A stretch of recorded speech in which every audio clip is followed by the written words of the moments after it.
Bonjour et bienvenue à Carnivore.tv. La société québécoise a toujours su évoluer en symbiose avec son sport national.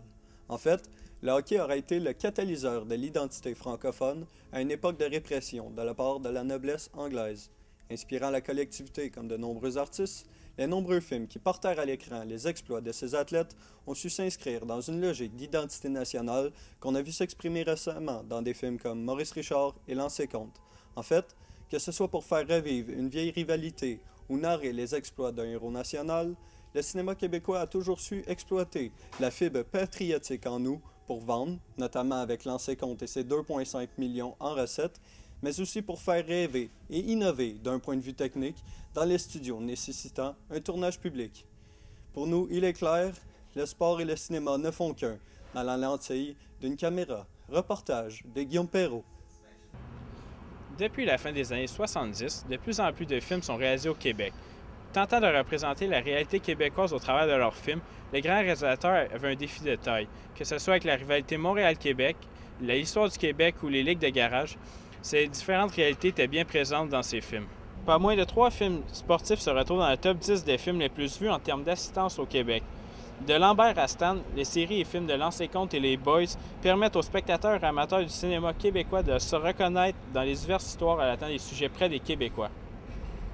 En fait, le cinéma québécois a rarement connu des ratés car le sport est une partie intégrante de l'histoire du Québec. Il faut aussi reconnaître la passion des citoyens québécois envers le sport car d'après tout, ce sont eux les spectateurs.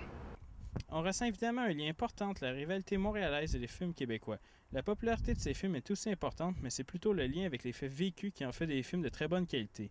Toutefois, après de nombreuses saisons de la télésérie Lancé Compte, le réalisateur Jean-Claude Lord a été exclu de l'équipe de réalisation du film qui est sorti en 2010. Des idées divergentes sont venues à bout du tandem Tremblay-Lord. On tournait même des fois devant... Les premières fois à Québec, là, on tournait pendant les vrais matchs des Nordiques. OK? Et puis je me mettais derrière le banc de Michel Bergeron à l'époque, coach des Nordiques. Et à chaque arrêt du jeu, je boostais la foule pour que les gens réagissent, mais avec les pancartes et avec les noms. La réalisation des scènes de hockey ont dû être tournées au Colisée Pepsi qui avait été aménagé pour ressembler au Forum, étant donné le statut actuel de l'ancien Forum. Mais bon, le cinéma québécois ne s'arrête pas uniquement à la série et films Lancé Compte. Les films Les Boys sont évidemment d'autres succès qui ont marqué les jeunes et les moins jeunes. Le film a récolté près de 7 millions de dollars au box-office lors de sa carrière commerciale, ce qui en fait le plus grand succès du cinéma québécois. D'après toi, une série comme ça, est-ce que ça représente bien la rivalité Montréal-Québec? Je pense que oui, parce que c'est la rivalité principale des missions, le fait de Québec-Montréal. Oui puis non, c'est sûr qu'il y a plus d'absurdité, mais tu reste quand même que c'est une gang de chums qui jouent ensemble. Pas mal, sérieux, ça représente partiellement tout dans le fond, une vraie équipe de hockey. Là. Tout le monde tripe, tout le monde a du fun. Si on se fait au succès qu'ont connu les films sportifs, la réalité québécoise fait partie de la bonne recette pour attirer un maximum d'amateurs. La rivalité Montréal-Québec a soulevé des passions et c'est avec des sujets comme celui-ci qu'on a réussi à rendre des séries plus fictives, plus réalistes. Les ligues de garage sont aussi très présentes dans la vie de la plupart des Québécois et Québécoises et c'est pourquoi les Boys reflètent l'esprit de fraternité que l'on retrouve dans la vie de tous les jours. Mais finalement, la réalité québécoise est bien présente dans le cinéma québécois, traitant uniquement de hockey. Toutefois, d'autres sports ont été utilisés dans divers films québécois. Le baseball, avec Un été sans point de couture de Francis Leclerc, et la boxe avec La ligne brisée de Louis Choquette. D'excellents films traitant d'autres sujets que le hockey. C'était Guillaume Perrault pour Carnivore.tv. C'est en 1952 que Radio-Canada a transmis pour la première fois les images d'une partie de la LNH dans les foyers des familles québécoises. Cette innovation du point de vue technologique transforma à jamais la relation que devaient avoir les fans et leurs idoles. Et cette passion culmina lors du film de Maurice Richard porté au grand écran en 2005. Cette réalisation de Charles Binamé représentait d'ailleurs un défi pour l'équipe de tournage qui devait s'efforcer de recréer l'atmosphère de l'époque. De quoi faire replonger les plus vieux dans leur enfance et faire rêver les plus jeunes. Reportage de Jean-Philippe Carignan. Depuis sa naissance vers la fin du 19e siècle à Montréal, le hockey est littéralement devenu un emblème de la culture québécoise. En effet, lors d'un recensement effectué en 2008, nous avons découvert qu'environ 650 000 Québécois pratiquent le hockey quotidiennement, soit environ 1 Québécois sur 10. Notre cinéma s'est d'ailleurs servi de cette passion afin de faire le sujet principal de plusieurs téléséries, dont L'Ancien Compte et Les Boys.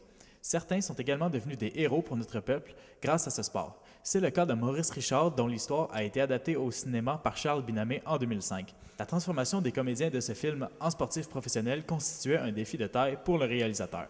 Jouer dans un film sur le sport peut représenter un défi personnel pour les acteurs. Par exemple, dans le film sur le Rocket, Patrice Robitaille, incarnant Émile Bouchard, détestait les Canadiens et devait enfiler un chandail des Nordiques en dessous de celui des Canadiens pour ne pas affecter son orgueil. Les réalisateurs faisaient également face à un travail colossal du côté préparation. Évidemment, on va être sur la glace, on va être dans des axes multiples, on va être dans des époques multiples. Et tourner sur une glace, c'est très, très compliqué parce que, d'abord, il y a l'usure des joueurs, il y a la mise en fabrication des jeux pour qu'ils soient crédibles, parce que compter un but puis laisser passer un but sans que ça paraisse qu'on le laisse passer, c'est pas évident non plus. Même si le sport est à portée de tous, ce n'est pas tout le monde qui a saisi cette opportunité. C'est le cas de Michel Barrette, qui devait jouer le rôle d'un des joueurs des Boys et qui ne savait même pas patiner. Le réalisateur Louis Saya a donc dû trouver une doublure pour les scènes en mouvement, en plus d'adapter ses plans de façon à ce que le public n'y voit que du feu. La première fois, on était en train de chausser nos patins en dessous, puis là, le réalisateur vient nous voir, puis il dit « OK, il y a 12 000 personnes qui sont là. » La différence, c'est sûr que, bon, j'étais sportif, donc pour moi, c'était quelque chose qui m'a aidé. Mais il y a beaucoup plus de préparation physique, là, tu sais. Peu importe le sport auquel le film fait référence, sa présence dans une œuvre cinématographique demande une préparation différente pour les acteurs et les réalisateurs. La popularité du hockey au Québec est indiscutable. À preuve, Les Boys 1 a dépassé le cap du 1 million de visionnements au cinéma. Les Boys 2 et 3 ne se situent pas loin derrière avec respectivement 1 million et 900 000 visionnements. Également, la série L'Ancien Compte a été très populaire aux yeux du public avec une moyenne de 2 430 000 téléspectateurs et un budget qui dépassait les 600 000 $ par épisode. C'était Jean-Philippe Carignan pour Carnivore.tv. Que ce soit au travers d'une comédie comme Les Boys ou en relatant les exploits d'une légende du tricolore, l'industrie du cinéma a toujours su reprendre l'enthousiasme des amateurs de sport pour faire des films à succès. Néanmoins, la technique unique utilisée dans le monde du cinéma sportif donne une saveur incomparable à cette branche de l'industrie. En fait, l'enthousiasme des fans est tel que de nombreux joueurs de la LNH n'ont pas hésité à faire le saut comme acteur, dont 5 seulement pour le film de Maurice Richard. C'était Pascal Boucher, et en mon nom et celui de toute l'équipe, ne manquez pas le prochain épisode de Carnivore.tv.